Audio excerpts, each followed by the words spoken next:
أهلا يوتيوب. أنا من أهداف عملي هذا هو دعم الثورة الفكرية التنويرية، لكن المهمة جدا صعبة. أوليا لطبيعة الحالة السياسية في السعودية والعالم العربي بشكل عام، لكن أتمنى أنه من خلال بحثي ونظري أستطيع أن أدعم هذه الحركة بشكل مهم.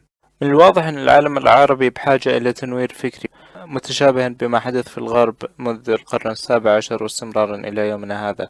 العنصر الواضح هنا هو في بداية كل الرقوع الأخلاقي والفكري، هو حرية الرأي وتقبل لنقد المقدسات والحكم.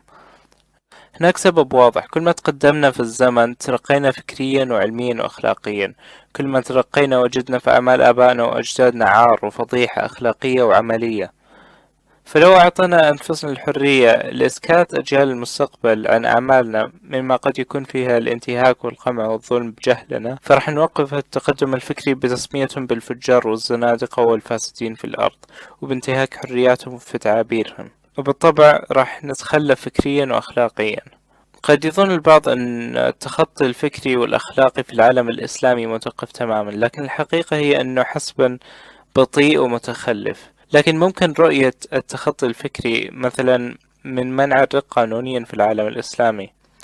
كانت هذه أول مرة أن ينهى أكثرية من المسلمين تعاليم إسلامية مقبولة من البداية وواضحة، بل وحتى المحافظين والمتمسكين بالدين ينهوا عنه ويخجلون من دينهم، ويزعمون أن الإسلام جاء بإنهاء الرق بخلاف النصوص الصريحة لحفظ ماء الوجه. هدف الإسلام هدف واضح جدا إلى إلغاء الرق. أرجو أن لا تشكوا في هذه المسألة.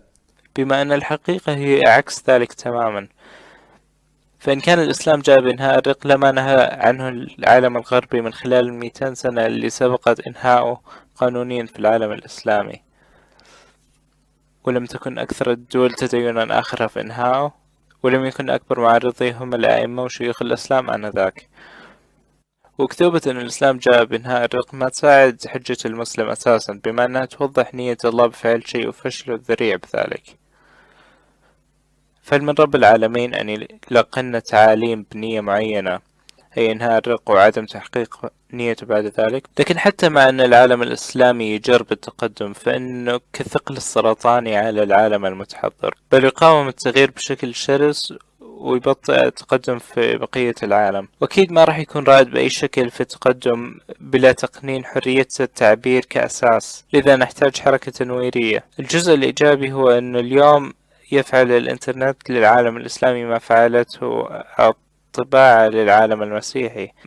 نحن في بداية حركة تنويرية مع انتشار قصص لتاركين الإسلام والناقدين، ومع انتشار أعمال من أمثال حامد عبد الصمد وشريف جابر والكثير غيرهم. لكن جزء مما أراه من المقاومة هو نظرة الشرق والغرب جميعا أن من أهدافنا تغريب العالم العربي. راح أكون أول من يعترف بأن من الضار في رأي بعض تعابيرنا التي تساعد في تقديم هذه النظرة. من المهم هنا هو فصل العروبة عن الإسلام كصفتان مستقلتان ما لهم علاقة ببعض. فأنا تارك للإسلام، لست خائن لوطني أو عميل غربي. أنا مهتم في مكافحتي أوليا لإصلاح العالم العربي والإسلامي. طبعا ما هو بإمكاني حاليا المكافحة من بلد إنشائي وهدفي الأولي، لكن هذا ما يعني أني ما راح أدفع وأكافح من مكاني الآمن.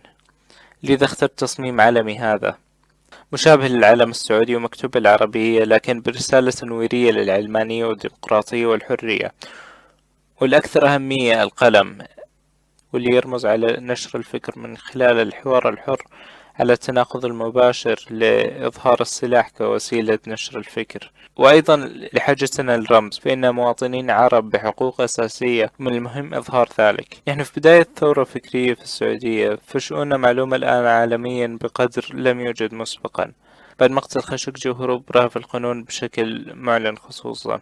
ما علينا الآن فعله هو رعاية وتغذية الثورة، وعدم الإذن للعالم أن يفقد السعودية من الإعلام، أو أن لا ينسى الشعب الحر الأمور المهمة ولا يتوقف عن المكافحة والتحدث ولو بهويات مجهولة للكثير. فأكيد ما راح ينسى الدواعش. فإن لم تكن ثورة فكرية علمانية فسوف تكون ثورة دموية إسلامية بتشابه ثورة 79. فعلينا ألا نتركهم للمظاهرة وحدهم، بالطبع راح نحتاج الضغط من العالم الحر من خلال قوانين التبادل والدبلوماسية والإعلام.